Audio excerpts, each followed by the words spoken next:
President, First Lady, Your Royal Highnesses, Your Serene Highness, Your Excellencies, Your Eminences, Your Grace, Field Marshal, my Lords, Aldermen, ladies and gentlemen.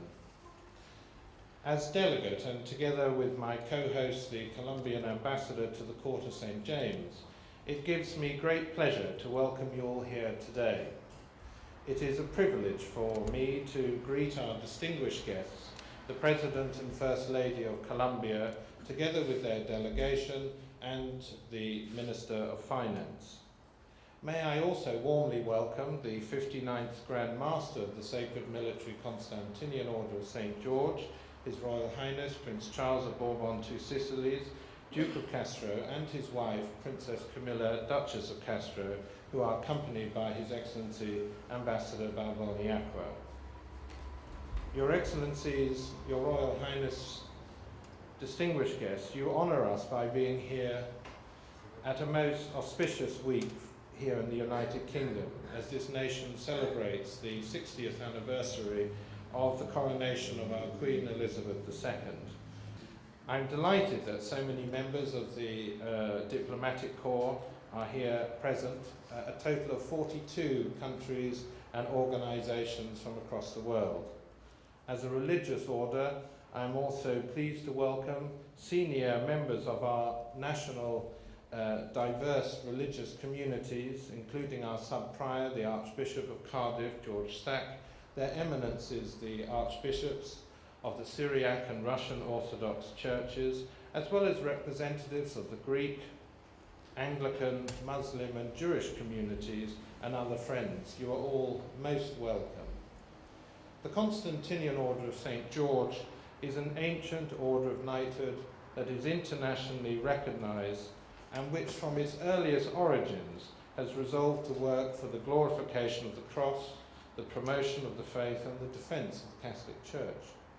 Today, the Constantinian Order manifests these principles through its hospitaller and humanitarian assistance, as well as the charitable relief for the poor and those most vulnerable in our society.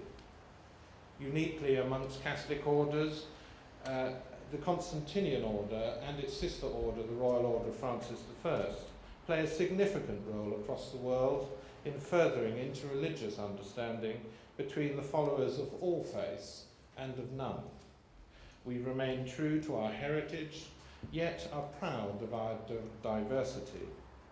Mr. President, you recently said that you must fight to achieve peace.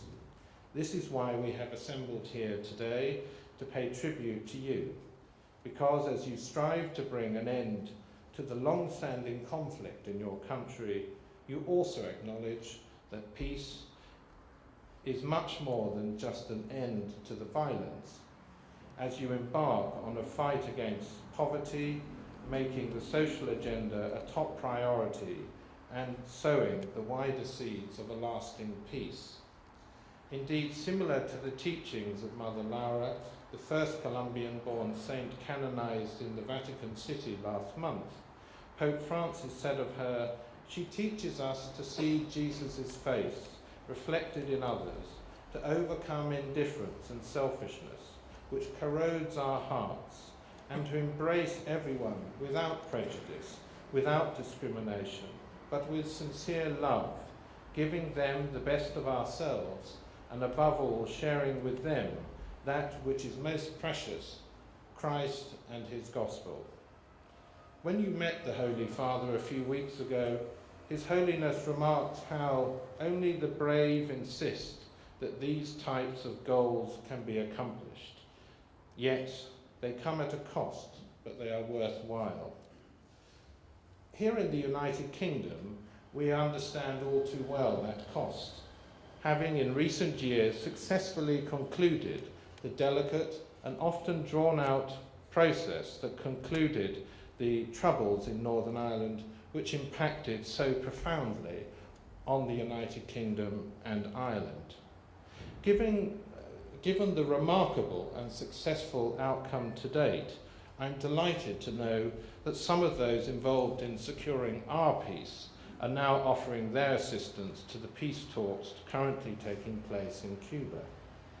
It is also fitting to remember, Mr. President, that among the previous recipients of the Grand Cross that you are about to receive are the then President Mary McAleese of Ireland, who described the theme of her presidency as building bridges as she reached out to all community, often amidst much criticism too.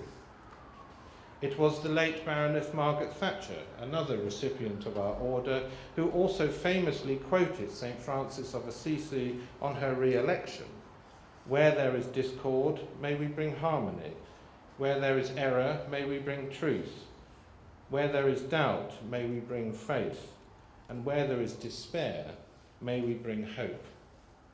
In that spirit, it is therefore my signal honour to invite our Grand Master, the Duke of Castro, to present to you, Mr. President, the insignia of a Knight Grand Cross with Gold Star within the special category of the Sacred Military Constantinian Order of St. George for your significant contribution to peace and reconciliation in Colombia and in recognition of your faith-inspired contribution to the reduction and eradication of poverty and its associated problems, and also, First Lady, as a Dame Grand Cross with the Gold Star, the special category, for your long-standing contribution to charitable and humanitarian endeavour in Colombia, and with special reference to the improvement of early childhood welfare, your response to those affected by the 2010-2011 severe flooding,